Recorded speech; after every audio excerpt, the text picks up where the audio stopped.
Hello बच्चों, हिंदी तरंग में आप सभी का स्वागत है। आज हम पढ़ेंगे हिंदी की पाठ्य पुस्तिका बसंत भाग 3 का 5वां पाठ चिट्ठियों की अनूठी दुनिया, जो कि कक्षा 8वीं के लिए है। बच्चों, इस पाठ के लेखक हैं श्री अरविंद कुमार सिंह और इस पाठ में लेखक ने पत्रों के महत्व को बखूबी दर्शाया है। तो चलो अब बढ़ते हैं पाठ की तरफ। पत्रों की दुनिया भी अजीबोगरीब होती है और उसकी उपयोगिता हमेशा से बनी रही है।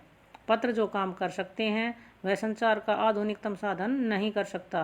पत्र जैसा संतोष फोन या एसएमएस का संदेश कहाँ दे सकता है। पत्र एक नया सिलसिला शुरू करते हैं और राजनीति, साहित्य तथा कला के क्षेत्रों में तमाम विवाद और नई घटनाओं की जड़ भी पत्र ही होते हैं।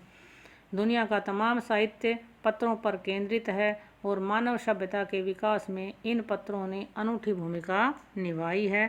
पत्रों का भाव सब जगह एक सा है, भले ही उसका नाम अलग अलग हो। हाँ बच्चों, इस गद्यांश में लेखक क्या बताना चाह रहा है कि पत्र जो हैं उनका जो संसार है वो बड़ा ही आश्चर्यजनक है और पत्रों की उपयोगिता जो है, पत्रों का यानी कि महत्व हमेशा से ही बना रहा है। पत्र बच्चों जो काम कर सकते हैं वह संचार का जो आधुनिकतम साधन है। आजकल जैसे फ़ोन है, फ़ोन पर हम एसएमएस भी कर देते हैं, लेखक के अनुसार वह कार्य नहीं कर सकता जो पत्र कर सकते हैं। पत्र जैसा संतोष हमें ना तो फ़ोन दे सकता है ना एसएमएस, क्योंकि बच्चों फ़ोन को हमने किया और उसके कुछ देर बाद हम भूल जाते हैं। इसी तरह से एसएमएस भी यदि आपके फ़ोन पर अधिक हो जाते हैं तो वो भी डिलीट हो जाते हैं, उन पर हम ज़्यादा ध्यान नहीं देते। लेकिन पत्र जो है उनको हम जितने दिन चाहें, जितने साल चाहें, यानी युगों युगों तक हम उनको सहेज कर रख सकते हैं। पत्र एक नया सिलसिला शुरू करते हैं। पत्रों का तो सिलसिला ही अपना एक नया है, चाहे राजनीति हो, चाहे साहित्य, चाहे कला का क्षेत्र हो। इन तमाम क्षेत्रों में विवाद की जड़ बच्चों क्या है? पत्र ही है। दुनिया के तमाम यानी दुनिया के सभी साहित्य किस पर केंद्रित हैं? पत्रों पर। और मानव सभ्यता के विकास में इन पत्रों ने अपनी एक अनोखी भूमिका निभाई है। पत्रों का भाव सब जगह एक सा है। पत्रों का जो भाव है वो सब जगह एक सा ही होता है। इनके नाम चाहे अलग अलग हैं। जैसे पत्र को उर्दू में बच्चों खत, संस्कृत में पत्र, कन्नड़ में कागद, तेलुगु में उत्तरम, जाबू और लेख तथा तमिल में कड़िद कहा जाता है। यानी कि अलग अलग भाषा में इनके लिए नाम अलग अलग हो सकते हैं, लेकिन इनका कार्य एक ही है। पत्रों का कार्य क्या है बच्चों? पत्र यादों को सहेज कर रखते हैं। पत्र हमारी जो याद है उनको सहेज कर समेट कर रखते हैं। इसमें किसी को कोई संदेह नहीं है। इसमें कहता किसी को इस बात में कोई संदेह नहीं है। हर एक की अपनी पत्र लेखन कला है और हर व्यक्ति की अपनी पत्र लेखन कला अलग अलग है और हर एक पत्रों का अपना दायरा और हर पत्र का अपना एक सीमा होती है। दुनिया भर में रोज करोड़ों पत्र एक दूसरे को तलाशते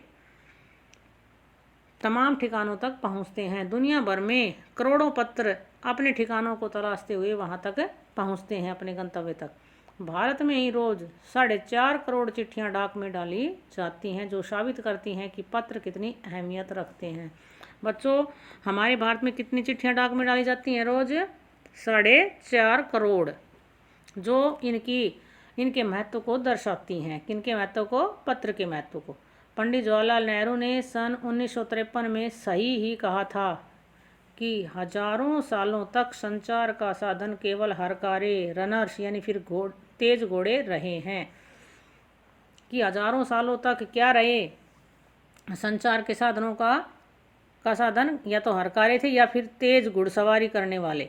उसके बाद पहिए आए और उसके बाद किसका आविष्कार हुआ बच्चों? पहिए का। पर रेलवे और तार से भारी बदलाव आया। लेकिन जब रेल का आरंभ हुआ और तार तब इससे बहुत भारी बदलाव आया, बहुत भारी परिवर्तन हुआ। तार ने रेलों से भी तेज गति से संवाद पहुंचाने का सिलसिला शुरू किया और तार जो है उसने तो रेल से भी अधिक तेज गति से संवादों को यानी कि बातों को एक स्थान से दूसरे स्थान पर पहुंचाना शुरू किया। अब टेलीफोन, वायरलेस और आगे रेडार दुनिया बदल रहा है। और अब तो बच्चों टेलीफोन है, वायरलेस है और रेडार जो है वो पूरी दुनिया को बदल रहा है। पिछली शताब्दी में पत्र लेखन ने एक कला का रूप ले लिया। और बच्चों, पिछली शताब्दी में लेखक के अनुसार पत्र लेखन जो है उसने एक किसका रूप ले लिया? एक कला का रूप ले लिया। डाक व्यवस्था के सुधार के साथ पत्रों को सही दिशा देने के लिए विशेष प्रयास किए गए। और डाकघर की व्यवस्था को सुधारने के साथ साथ पत्रों को भी एक सही दिशा देने का एक विशेष प्रयास चला। पत्र संस्कृति विकसित करने के लिए स्कूली पाठ्यक्रमों में पत्र लेखन का विषय भी शामिल किया गया। और पत्रों की संस्कृति को विकसित करने के लिए बच्चों क्या किया गया? स्कूली जो पाठ्यक्रम है ना, विद्यालयों के अंदर जो पाठ्य वस्तु है उसके अंदर भी पत्र लेखन कला को शामिल किया गया। भारत ही नहीं, दुनिया के कई देशों में ये प्रयास चले और विश्व डाक संघ ने अपनी ओर से भी काफ़ी प्रयास किए। यानी अकेले अपने भारत देश में ही नहीं, पूरे विश्व डाक संघ ने अपनी ओर से बहुत अधिक प्रयास किए। विश्व डाक संघ की ओर से 16 वर्ष से कम आयु वर्ग के बच्चों के लिए पत्र लेखन प्रतियोगिता आयोजित करने का सिलसिला सन 1972 में शुरू किया गया। 16 वर्ष से कम आयु वर्ग के बच्चों के लिए पत्र लेखन प्रतियोगिता बच्चों कब आरंभ हुई? 1972 में। और किसने किया इसे? विश्व डाक संघ की ओर से हुआ। यह सही है कि खास तौर पर बड़े शहरों और महानगरों में संचार साधनों के तेज विकास तथा अन्य कारणों से पत्रों की आवाजाही प्रभावित हुई है, पर देहाती दुनिया आज भी चिट्ठियों से ही चल रही है। लेखक के अनुसार ये सही है कि खास तौर पर यानी विशेष तौर पर बड़े शहरों और महानगरों में संचार साधनों के जो संचार के साधन हैं उनका विकास तेज हुआ है और कई अन्य कारण हैं जिनसे पत्रों की आवाजाही प्रभावित हुई। लेकिन जो देहात है यानी कि जो ग्रामीण क्षेत्र हैं वहाँ तो आज भी चिट्ठियों से ही काम चलता है। फैक्स, ईमेल, टेलीफोन तथा मोबाइल ने चिट्ठियों की तेजी को रोका है, पर व्यापारिक डाक की संख्या लगातार बढ़ रही है। लेकिन जो व्यापारिक जो डाक है उनकी संख्या तो आज भी बढ़ ही रही है। कहते ईमेल, टेलीफोन, मोबाइल आदि ने इन पत्रों के ऊपर प्रभाव डाला है अपना, लेकिन फिर भी जो व्यापारिक जो डाक संख्या है वो तो आज भी बढ़ रही है। यानी कि व्यापार के लिए तो आज भी पत्रों का ही आवागमन होता है। जहाँ तक पत्रों का सवाल है, अगर आप बारीकी से उसकी तह में जाएं तो आपको ऐसा कोई नहीं मिलेगा जिसने कभी किसी को पत्र न लिखा या न लिखाया हो, या पत्रों का बेसब्री से जिसने इंतज़ार न किया हो। लेखक के अनुसार जहाँ तक पत्रों के विषय में हम कहें तो आज तक कोई ऐसा नहीं हुआ है जिसने किसी को पत्र ना लिखा हो, या किसी से लिखवाया ना हो, या किसी के पत्र का इंतज़ार न किया हो। हमारे सैनिक तो पत्रों का जिस उत्सुकता से इंतज़ार करते हैं उसकी कोई मिसाल ही नहीं। और हमारे जो सैनिक भाई जो हमारे देश की रक्षा करते हैं हमारे देश की सीमा पर, वो तो पत्रों का बड़ी ही उत्सुकता से इंतज़ार करते हैं। एक दौर था जब लोग पत्रों का महीनों इंतज़ार करते थे, पर अब वह बात नहीं है। एक समय ऐसा था बच्चों जब लोग महीनों तक अपने पत्रों का इंतज़ार करते थे। जब गांव में डाकिया आता था तो लोग उसका बड़ा बेसब्री से इंतज़ार करते थे कि कहीं हमारा पत्र लेकर तो नहीं आया है, और उससे पूछते हैं कि भाई क्या हमारा भी पत्र आया है क्या। इस तरह से लोग पत्रों का इंतज़ार करते थे।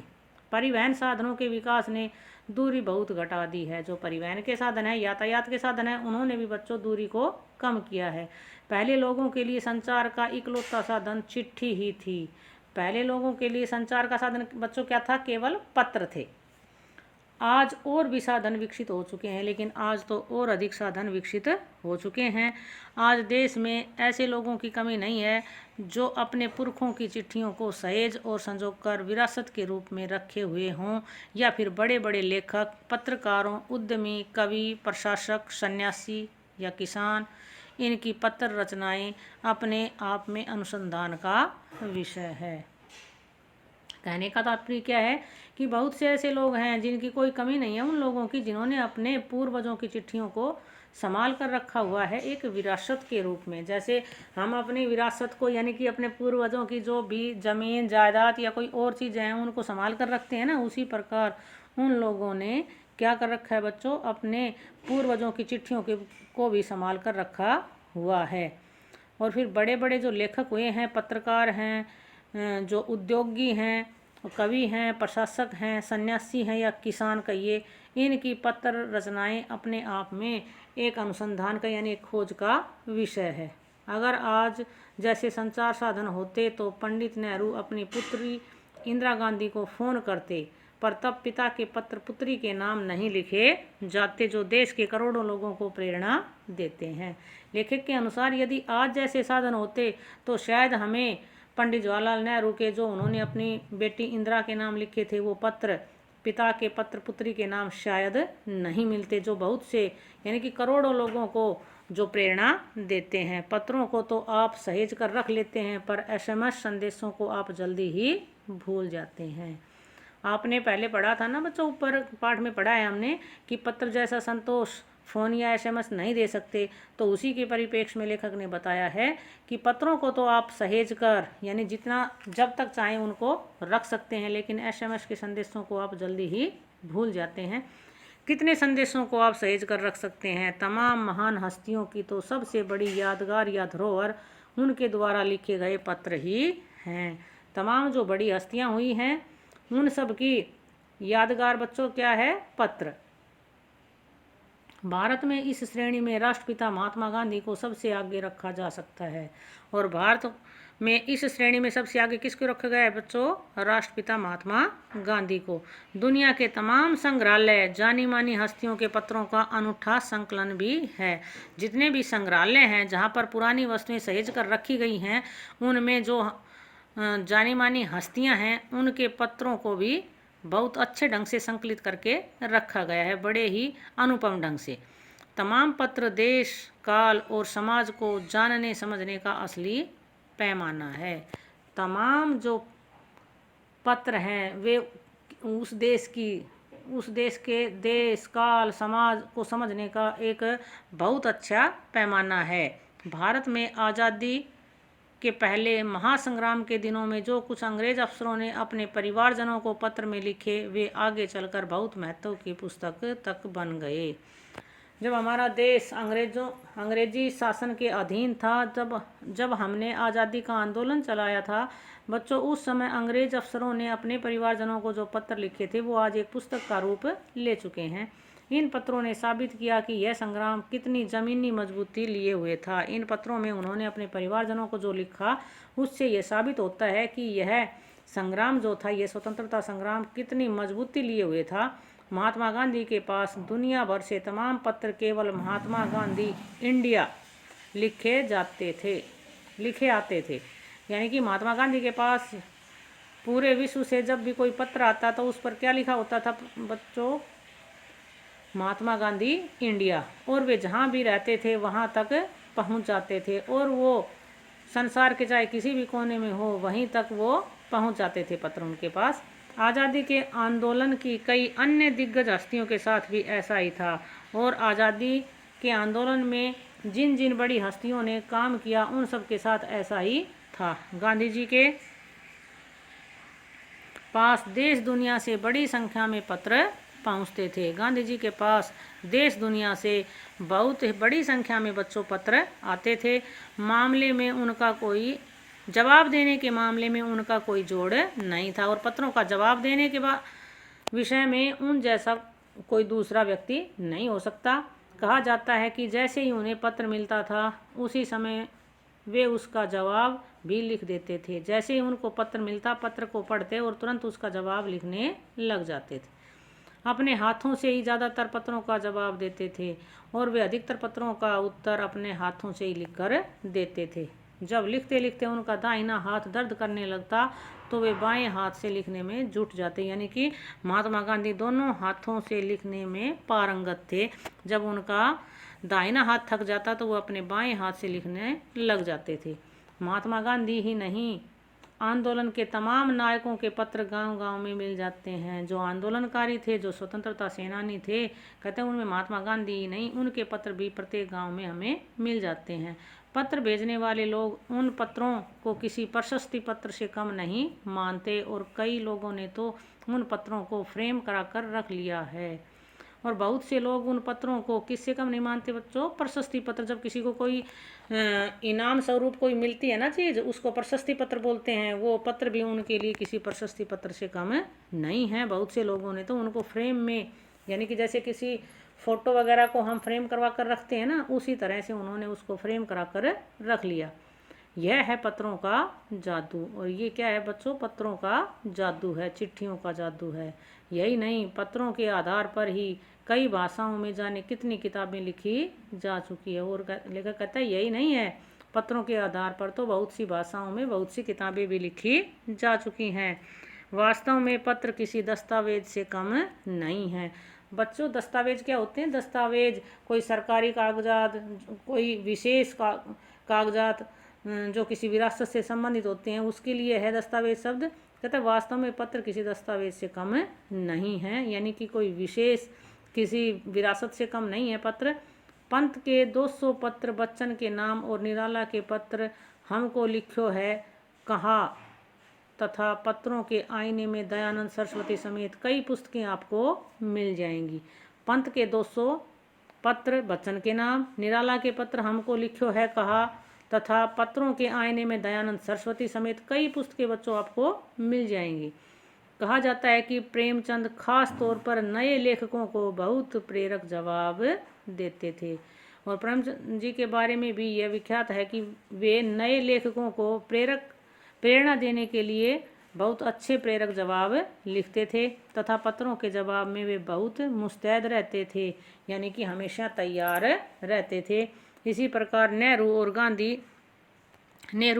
के लिखे गए रविंद्रनाथ टैगोर के पत्र भी बहुत प्रेरक हैं। और इसी तरह पंडित जवाहरलाल नेहरू और गांधी जी के पत्र भी, रविंद्रनाथ टैगोर के पत्र भी बहुत प्रेरक हैं। महात्मा और कवि के नाम से महात्मा गांधी और रविंद्रनाथ टैगोर के बीच 1915 से 1941 के बीच के पत्राचार का संग्रह प्रकाशित हुआ है। कब से कब तक का बच्चों, 1915 से 1941 तक का, जिसमें बहुत से नए तथ्यों और उनकी मनोदशा का लेखा जोखा मिलता है। जिसमें बहुत से नए तथ्य मिलते हैं और उनकी मनोदशा का हमें लेखा जोखा उसमें मिलता है। पत्र व्यवहार की परंपरा भारत में बहुत पुरानी है, पर इसका असली विकास आज़ादी के बाद ही हुआ है। तमाम सरकारी विभागों की तुलना में सबसे ज़्यादा गुडविल डाक विभाग की है। सबसे अच्छी गुडविल बच्चों किसकी है, डाक विभाग की। इसकी एक खास वजह यह भी है कि यह लोगों को जोड़ने का काम करता है।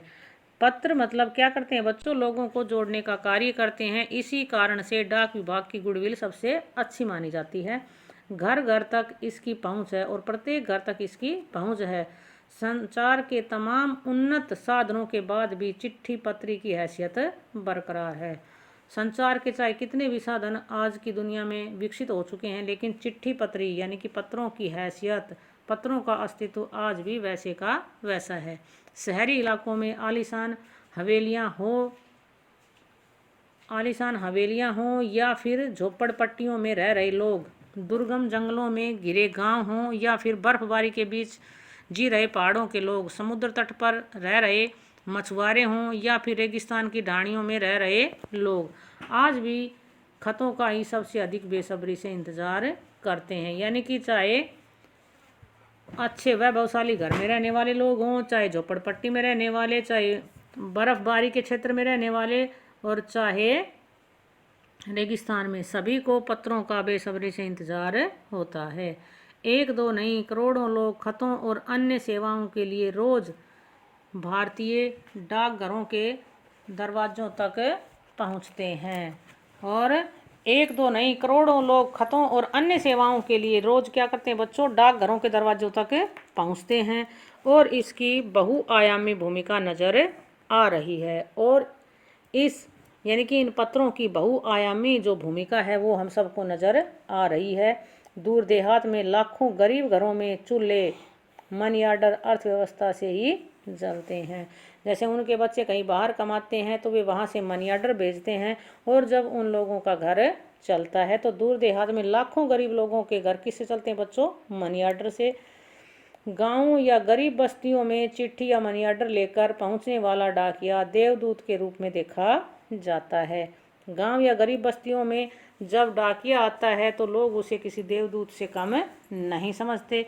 तो बच्चों, ये था चिट्ठियों की अनूठी दुनिया।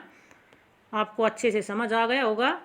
मैं आशा करती हूँ कि ये वीडियो आपको बहुत पसंद आई होगी, और अगर आपको ये वीडियो अच्छी लगी तो इस वीडियो को लाइक ज़रूर करें, और अगर आप इस चैनल पर नए हैं तो इस चैनल को सब्सक्राइब करना न भूलें।